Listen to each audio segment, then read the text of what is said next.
Through this today, and you guys that come to Xavier in the future, you'll continue to hear me talk about really three main components of your life. That's academics, that's athletics, and that's the social aspect. Okay? That's the first thing, the ideal you. Second thing, branding yourself. We'll talk about brands. We'll talk about different brands, whether it's clothes, music, automobiles, sports franchises. When you hear that name, what comes to mind? What qualities come to mind? How is that brand defined? Some of them are great brands, successful brands, positive brands that portray a certain image. Others are negative brands. But when that name comes into your head, what comes along with it? Okay? And then the final thing is goal setting. Some of you guys are here at this camp because you have specific goals related to soccer or continuing your education that you have defined. Other guys, you go to club every week, you play high school soccer, not really sure why you're doing it. You go to school every day, well, I got to go to school, I'm kind of there. What are you trying to accomplish? Why are you going to college? What do you want to do with your life? Who do you want to be? Okay? So I find that a lot of you guys are existing or doing what you're supposed to be doing simply because you're supposed to do it. Well, I'm 17, I go to high school every day because I'm supposed to. I play soccer because I'm supposed to. My father played baseball in high school, so I'm supposed to play baseball. But why are you doing it? What are you trying to accomplish? Is there any type of measuring stick? Is there any grade system? Do I give myself a grade every day? How am I doing? Okay, so things like that. There's a formula we have here, all right, that a lot of businesses take. It goes who plus how equals what. So who is what? What does the who consist of? People, players, employees, coaching staff, parents. Okay, the how is what? Culture, everyday process. How do we practice? Okay, how do we travel? How do we do academically? Are we on time? Do we get better every day? Do we do the little things in practice? Okay, who plus how will usually dictate what? Okay, what is the outcome that you're looking for?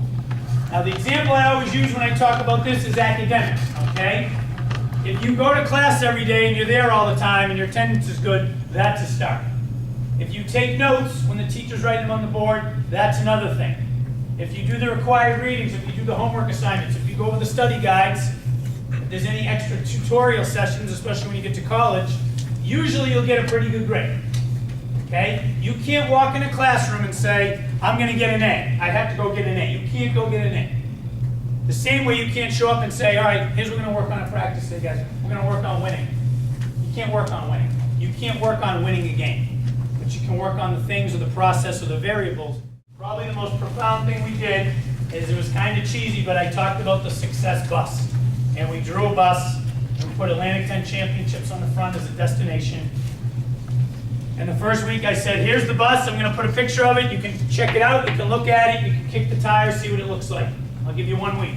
Then the second week, people are going to start getting in on the bus, and we're going to make sure the right people are on the bus. The people that want to be on the bus are going to get on it, and the bus will start moving. After about a month, the bus will really start moving fast, and some people it's going to start to go by. Other people are going to start chasing the bus and reaching, and the guys that are already on the bus are going to decide, do we reach out the window and pull them in, or do we just say, keep driving, keep driving? You know what I mean by that? You guys know. You have friends at home, teammates in the high school team. Do we really want this guy in the bus? Is he getting on the bus because everybody else already decided to go? Okay, or is he getting on the bus because he really wants to? Other guys, I'm going to throw them off the bus. Okay, they think they're on it, yeah, I'm on, and then it got harder and harder. Coach Birch and I saw it because we were here in the beginning. Certain guys just were compliant, so they were on time every day, they did everything you asked, but they weren't committed. Some of you guys are compliant. I have to wear this, I have to do this, I have to be here at this time. But you're not committed. It doesn't hurt when you lose. There's no fire inside, there's no emotional commitment. Okay? And as time the bus started to get going, it went by some people fell off. But once we got going, we got the right people on the bus first. We took care of the who part. Do you think we knew exactly where we were going on the bus yet? No. Do you think we might have changed the way the map or the road to the Atlantic 10 Championship went at one point or another? Certainly. Okay? I didn't talk about how we were going to get there quite yet, because you can't control that. Because if your people aren't the right people and your attitude isn't right, it doesn't matter what you're trying to do. And once the bus got going, okay, we talked about how we were going to get there. And then guys start sitting on the bus. Okay, the leaders are in the front row, guys in the other row, other guys are on the 9th and 10th row. There's a couple guys here, one of them that we're looking at, I called the coach about him. So what do you think? Good player, yeah, good kid, yeah, good parents, yeah, he's this, he does that. But the coach said, yeah, but he's like a 7th or 8th row of the bus guy. He said, Andy, do you know what that means? I said, of course I know what that means. I use that analogy all the time. Where are you on the bus? Are you driving the bus? Are you pulling people on the bus? Where are you sitting on the bus? Are you in the back, just kind of there for the ride? Or are you up front, want to know what's going on and making sure we're going the right way? Individually, you're going to brand yourself. Okay, so let's take a second here. Maybe when you go home or you think about it tonight, if I am a brand as a human being, okay, if my name is Bill Smith, and I mention Bill Smith to someone in your town, what comes to mind? If I go to your high school and I go to the cafeteria lady who serves the food, do you know Bill Smith? Yeah, he's really rude.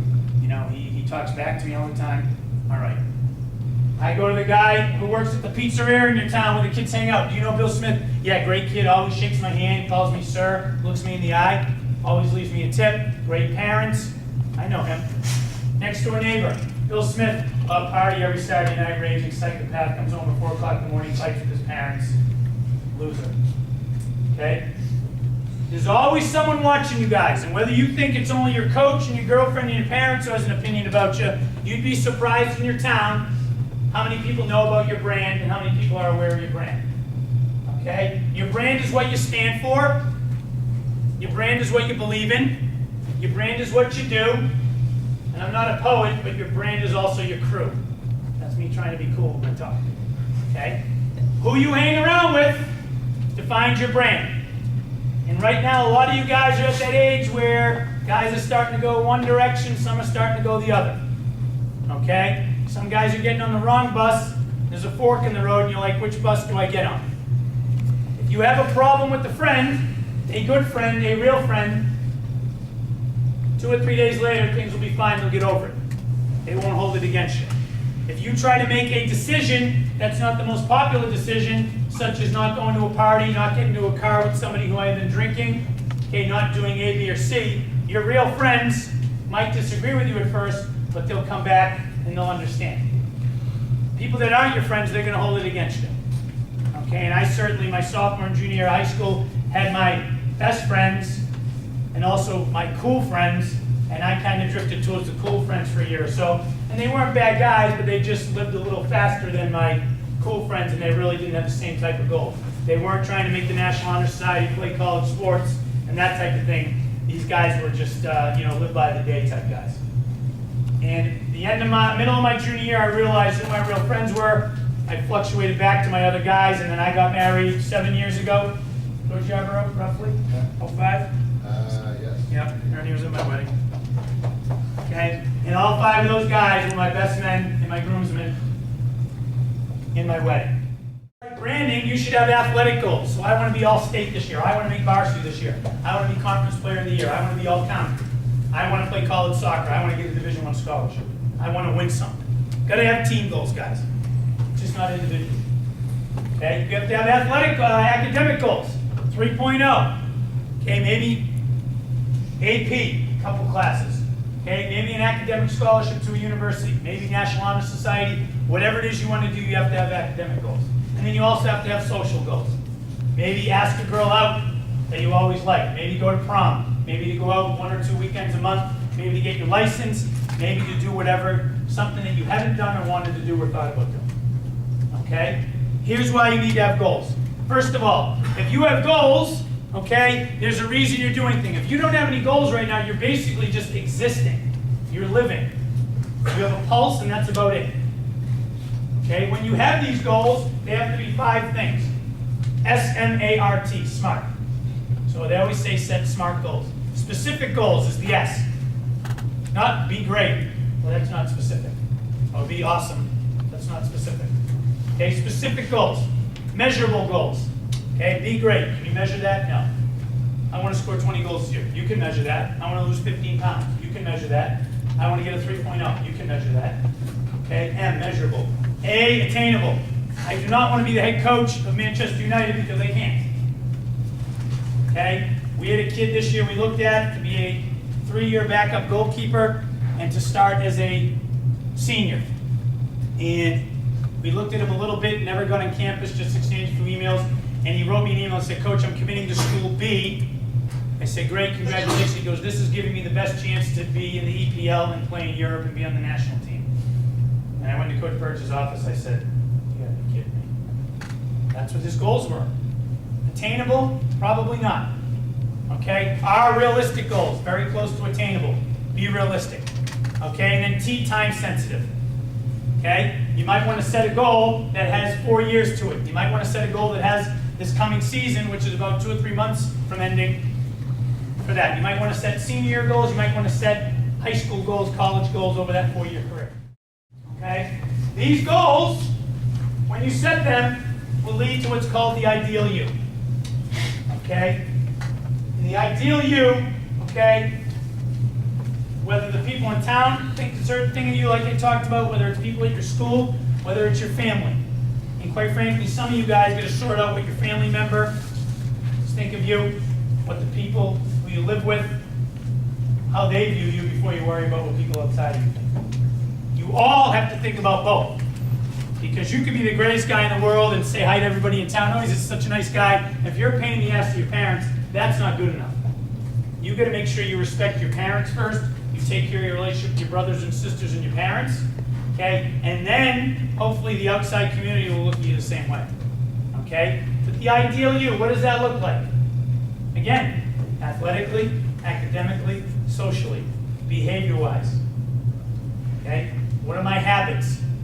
How do I look? I read a book recently from a coach, and he talked about getting your hair cut every 2 weeks, washing your car once a week, cutting your grass once a week, making sure your clothes are dry cleaned every 10 days or so. This was a big-time college football coach who was in the public eye, who was on TV, all right? Billy Donovan, Florida basketball coach, gets his hair cut once a week. Okay, he's on TV every week. Nick Saban, the Alabama football coach, roll tide, goes tanning every week because he's on TV, he's worried about his tan. Okay, a lot of coaches worry about how they look, they worry about all this stuff, okay? Is that superficial? Maybe, but you gotta remember, people are judging you sometimes. People are looking to see what you look like and how you act. Okay, people are looking to see who you're rolling with through town. If I work at a company and I'm thinking of hiring one person and the 2 final candidates are someone who played a sport in college and someone who didn't, who do you think I might hire? Person who played a sport. Why would I do that? They know how to work as a team. They know how to work hard. What else do they go through? Responsibilities, right? Time commitment. You guys at camp, there's an itinerary. Some of you are like, oh, crap, look at this itinerary. I have to get up at 7 o'clock. I have to be here. I have to be here. Some of you guys ask me every day where you're supposed to be. Other guys, you just take care of it yourself. Okay? The average student in college or the average student in high school, my GPA and my grades, my social life, my Facebook account, my texting. 4 things they're responsible for, 1 person they're responsible for. Here's what the athlete does. I have 25 people, 5 coaches on my team. Okay, I have an academic advisor. I have someone who takes care of my injuries. I have 10 other people that work within our program. So that's 40 people you're responsible for that you can't let down. Okay? You have to go to practice, you have to be on time. Okay, you have to go to class. If you don't go to class, someone's going to know about it. Okay? You have me yelling at you every day as the boss of maybe a company, and you're used to me yelling at you. We get home at 1 o'clock in the morning from a road trip. Oh man, I got a paper due at 8 a.m. You got to hand it in. If you don't, we're going to know about it. Okay? We're playing against St. Louis. I'm about to take a throw, and you're a student at St. Louis. You suck. You're a loser. I hate you. Your girlfriend hooked up with me. I have to deal with that. I go online, on the internet, newspaper. Andy Fleming let a ball go through his legs last night in overtime. Xavier lost 1-0 in a crucial Atlantic 10 game. I have to deal with that. Okay? I have to deal with teammates who I might not get along with. I'm going to meet teammates from other countries, other parts of the United States, who are not going to be like the guys that I know from my high school. Okay? And then the last thing, guys, is you're going to fail. You're going to lose. You're going to lose playing time. You're going to have to fight for your spot. Okay? You're going to get knocked down a little bit. And you're going to get criticized. You're going to be uncomfortable. So, you come work for the company, okay? Let's say there's 4 people in your group at work. You and 3 non-athletes. We get home at 1 o'clock in the morning from a flight from a business trip. The boss says, board meeting 8 a.m. The three other ones like, you kidding me? Board meeting at 8 a.m.? This sucks. I hate the boss. You're like, well, I used to get home from away games at 1 a.m. Now you go to class at 8 a.m. I'm fine. Point for the athlete. Okay? You're getting a promotion. You're getting a bonus. You're getting put on the project. You're going to run the project. We don't want you to do anything. You're not ready yet. Average person, screw this. I'm going to work somewhere else. This guy's an a-hole. Okay? Athlete, well, I was told I couldn't play. I had to earn my position. I had to deal with being told no. I'll bounce back. I'll get there. I'll respond. Check for the athlete. Okay? I want you, and you to get in a group and work on this project. You're from Korea. You're from Los Angeles. You're from Maine. You're from Puerto Rico. You're from Puerto Rico. You're from Texas. Okay? I have to work with these guys. They're from other countries. I'm not going to know the way.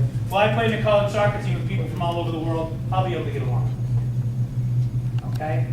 And time again, whether things go wrong, whether you have to respond to someone criticizing you, whether you have to respond to adversity, the athlete is always ready. The athlete is always ready to respond. They're very team-oriented, they're very result-oriented, they really work well in teams, okay? And they really have thick skin, and they don't get too high or too low. Okay, so guys, to wrap it up, the ideal you. What does it look like? How do they dress? How do they appear? What do your parents say about you? What do people in your town say about you? What do people at your school say about you? Your group of friends, who do you roll with? Who's your crew? How do they define you? Are they making you a better person? Are they forcing you to do things that are going to make you better? Are they allowing you to make good decisions? Okay, are they helping you along? Are they pushing you forward or taking them with you the right way? Or are they holding you back? Okay? You as a brand. What does my brand stand for? What comes to people's mind when they hear about it? Goals. Specific, measurable, attainable, realistic, time-sensitive. Athletic, academic, social. Write them down, put them somewhere. Every once in a while say, am I really getting where I want to go? Is this working out? Okay? And then the last couple things, the hard things, guys, it's not going to be fair. It's going to be tough. There's going to be some hard days. Okay? But you can turn those lowlights into highlights.